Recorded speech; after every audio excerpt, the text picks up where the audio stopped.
Deixa eu aproveitar e fazer uma pergunta para vocês. Quero aproveitar essa oportunidade. E eu sempre tive uma preocupação muito grande com órfão. Sempre, tá? E como é que vai ficar essa situação de órfãos do Líbano e órfãos de Gaza? Como é que o mundo árabe enxerga isso? Porque é gente pra caramba que perdeu pai, perdeu mãe, perdeu tudo, né? Como é que fica essa... Como é que o pessoal tá vendo isso? Bom, eu estava lá em Beirute agora, eu passei alguns dias em Beirute também, e é uma situação de crise humanitária. O Líbano hoje vive uma crise humanitária. Muitos refugiados. Muitos refugiados, pessoas morando em barracas, muitas crianças 2, 3 da manhã pedindo comida na rua, e é uma situação muito calamitosa mesmo. E o Líbano hoje não tem, o Estado libanês ele não tem como trazer essas crianças para si e cuidar delas. Existem algumas associações religiosas, tanto cristãos maronitas, quanto os muçulmanos, tanto sunita quanto xiitas, que têm os seus orfanatos, né? Mas o Estado libanês, ele não consegue assimilar essas crianças. E, de fato, é muita gente na rua. Crianças, idosos. E é muito, muito triste. E essas pessoas, elas são refugiadas. O Líbano já vem numa situação de crise humanitária há muito tempo, desde 2019, quando teve quebra de banco, mudança... A explosão no porto. Aí depois, logo em seguida, teve a explosão no porto. E em seguida teve a pandemia também. A pandemia é um fator muito importante para o Líbano, porque o Líbano ele sobrevive de turismo, basicamente. Sim. Então, o Líbano passou por 4, 5 anos muito difíceis. E aí, logo quando estava começando a se recuperar, começa a guerra com Israel, né? Israel começa a atacar o Líbano. Então, o Líbano vive numa crise humanitária, de fato, pessoas morando em barracas. Nessas últimas ostensivas, né, que o Líbano sofreu, 1.200.000 pessoas foram deslocadas do sul do Líbano e não conseguem voltar porque não existe mais cidade. Onde elas... Essa o Sultan pode falar, inclusive, porque são as pessoas xiitas, né? E elas tiveram que se espalhar pelo Líbano. Eu sou do Bekaa, que é um lugar misto, porque tem bastante xiita também ali na região de Baalbek, que é Baalba, que é o patrimônio da humanidade, né? Do Império Romano. Mas também muita gente em Beirute, Sur, muita gente. E tem um bairro lá que é muito atacado por Israel, que eles falam assim: ali é reduto do Hezbollah. Gente, ali é um lugar com mais de 800.000 pessoas abarrotadas uma em cima da outra, e muitos refugiados, pessoas dividindo casas, porque tinham suas casas no sul que não existem mais. Entendeu? Quer dizer, o cara é refugiado dentro do próprio país dentro dele. do próprio país. Exatamente. É uma coisa que acontece bastante. Como minha família inteira é do sul, toda vez que começa a ter um conflito, eu já olho pro meu pai e falo: e aí, pra onde que o Amorradi foi? Arradi é meu tio. Onde que minha Amorradij foi? Porque a gente sabe que eles vão sair ali da região. E daí, normalmente, por exemplo, se tem uma casa vazia na região das montanhas e de um conhecido, eles vão pra lá. Ou se não, eles ficam em casa de conhecido, é muito comum. No geral, é uma baita coisa boa que o libanês ele é tipo assim, bem receptivo e ele entende. Tem uma bolha preconceituosa dentro do Líbano? Tem. Mas no geral, por exemplo, como quando tem esses conflitos, o cristão recebe, o sunita recebe, então eles vão para casa dessas pessoas, de um amigo, de um conhecido, vai ficar lá, tem um quarto sobrando, entendeu? Mas mesmo assim, tem uma crise humanitária, como o Amaral falou. O governo... Escolas. O Líbano... Eu inclusive, invadi o estádio, né? Porque os estádios do Líbano viraram basicamente base dos militares. Tudo lá no Líbano acaba virando base de militar, assim. Você tropeçou, um parque virou base militar. Né? Qualquer coisa vira base militar ali, porque acho que os militares não têm base, no caso, né? Isso. Experimenta. E pode falar. E aí, a gente foi no estádio, o estádio hoje é lugar para as pessoas do sul morarem. Mas gente, outra coisa que eu queria aproveitar e vamos explorar um pouco vocês aí, vai, Igor. Deixa eu explorar. É isso que estamos aqui, né? Explorá-los. Mentira. Essa faixa de fronteira que Israel está ocupando, a perspectiva lá é manter, vocês acham que vão manter ou vão acabar saindo ou por acordo ou por pressão do Hezbollah? O ministro da Defesa de Israel, o Israel Katz, ele fala que eles querem anexar até a região do Rio Litani e ficar para eles e boa. Mas eles chegaram pra no Litani, sempre. não, né? Não chegaram ainda. Eles destruíram as pontes, mas eles não conseguiram tomar a região. Porque... Essa é a informação que a gente tem. Exato. Bint Jebel, por exemplo, é uma cidade muito conhecida por ter uma presença muito forte do Hezbollah. E fica, 5 quilômetros da fronteira com Israel. Israel levou, 2 meses pra conseguir pegar essa cidade, entendeu? Conseguiu no final. A gente tá falando de um exército. É que no braço eles não conseguem. Contra adulto é um pouco difícil. No chão é muito difícil. O sul do Líbano é um lugar... É porque tem muito canyon lá, né? E o Hezbollah conhece aquilo ali. Exatamente. Exatamente. E daí entra aquela questão, porque o Líbano passa por um problema de infraestrutura muito muito grande há, tipo assim, décadas. Então, todo dia a energia cai uma vez. Isso é um fato. Uma vez. Não tem energia. Todo dia a energia vai cair no país inteiro.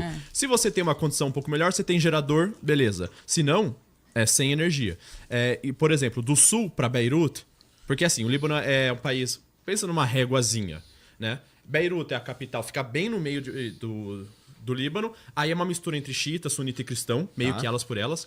Depois de Beirute, a maioria é cristão. E pra baixo a maioria é muçulmano, tipo sunita, xiita, sendo Vocês bem mais têm drusos concentrado. também ali? Tem os drusos também, que fica um pouco mais pra Síria ali, tipo, noroeste, né? Então, do sul do Líbano até Beirute, é basicamente uma estrada. Zoada, entendeu? Mas uma estrada só. Então, toda vez que tem um conflito, e o Líbano é, tipo, desse tamanho, sem zoeira, é muito pequeno. O país tem 10 mil quilômetros quadrados, sabe? Teoricamente, pra você ir do sul até Beirute, era pra levar, tipo, 1 hora no máximo. E daí leva, tipo, 10 horas. Porque a gente não tem infraestrutura. Porque não tem infraestrutura. É um caminho, aí você imagina, mais de 1,5 milhão de pessoas pegando a mesma estrada, que muitas vezes algumas pontes são bombardeadas, então, tipo, diminui ainda mais o caminho. Então Deixa eu fazer outra pergunta também. Vai, peraí, só mais uma. Dale, ô Farinazo, vambora, pô, estamos conversando, cara. Não, Não precisa nem pedir, da próxima não pede. Tá bom, então tá. Virou interrogatório militar. Vai. Esse presidente do Líbano, parece que ele tinha o compromisso de desarmar o Hezbollah. Sim. Isso é fantasia? Eu acho que é fantasia. É o José Ou não, Faon. Dá assim, tua opinião. Fantasia o por que eu quê? sinto. Fantasia porque ele não Porque ele não tem acredita capacidade. nisso. Não, ele não tem capacidade. Pode fazer isso, porque ele, inclusive, hoje o José Faon, que é o presidente do Líbano, inclusive é importante falar que o presidente do Líbano é maronita. Obrigatoriamente. Obrigatoriamente tem que Que ser é um isso? presidente maronita. Cristão. É católico maronita. Tem que do ser. Santo Marrom. Então, são católicos, é uma grande. É uma minoria, mas a maioria no Líbano. É difícil explicar isso, mas o Líbano é um país de minorias. E a maior minoria no censo, quando começou o mandato francês no Líbano, a maior minoria era cristã maronita. E dessa forma, o presidente do Líbano deve ser cristão maronita, o primeiro-ministro deve ser um muçulmano sunita e o chefe do parlamento deve ser um muçulmano xiita. Então, a divisão do Líbano é dessa forma. E o José Faon, hoje, ele encontrou o Papa Francisco. O Papa Leão, pelo amor de Deus. Francisco já...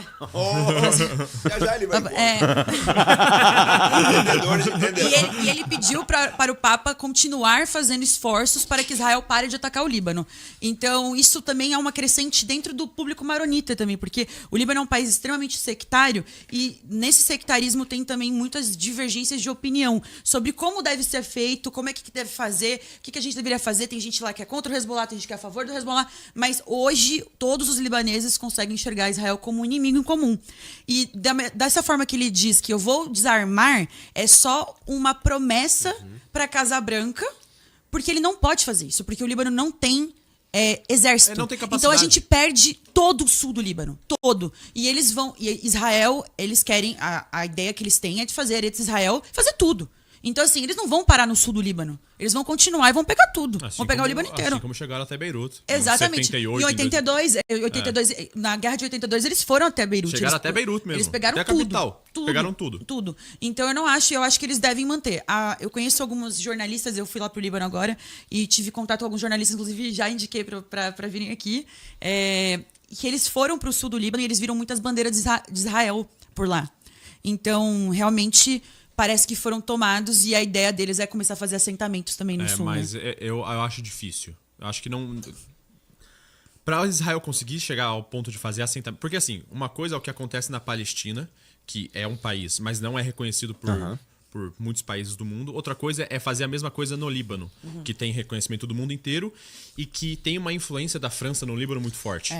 Entendeu? Então, tanto que a França pressiona Israel muito mais no que Israel faz com o Líbano do que com a Palestina. Não, com a Palestina ninguém liga. Exato. Essa é a realidade. Exatamente. Porque o Líbano sempre teve influência da França e o Líbano teve o mandato do francês assim que o Império Turco Otomano cai.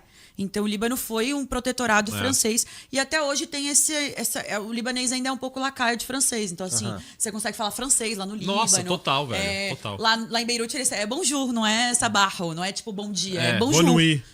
Você Você escuta muito francês no Líbano. Muito francês. Mas o palestino, ele é considerado, vou usar um termo de merda, Mas ele é considerado de segunda classe até pelo libanês? Um pouco. Ele porque ele não deram para os palestinos depois da Nakba, que assim que Israel toma a Palestina, né, começa a invasão e a ocupação, existe a Nakba, que é a grande catástrofe, que é quando os palestinos têm que fugir. E ao fugir, eles foram para muitos lugares do mundo, mas principalmente para o Líbano, que é ali que o Líbano vira um país muçulmano, por exemplo. Demograficamente. Porque o Líbano até então era um país mais cristão maronita do que muçulmano. Entendido. Então o Líbano se torna mais muçulmano ali. E os palestinos, eles não foram totalmente assimilados pelo Líbano.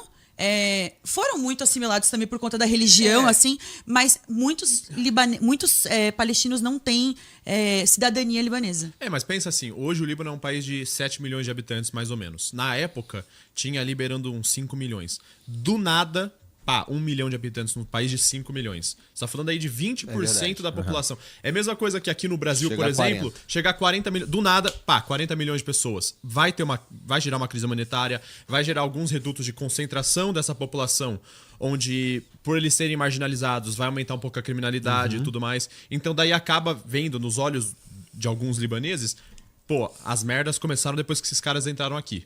Entendeu?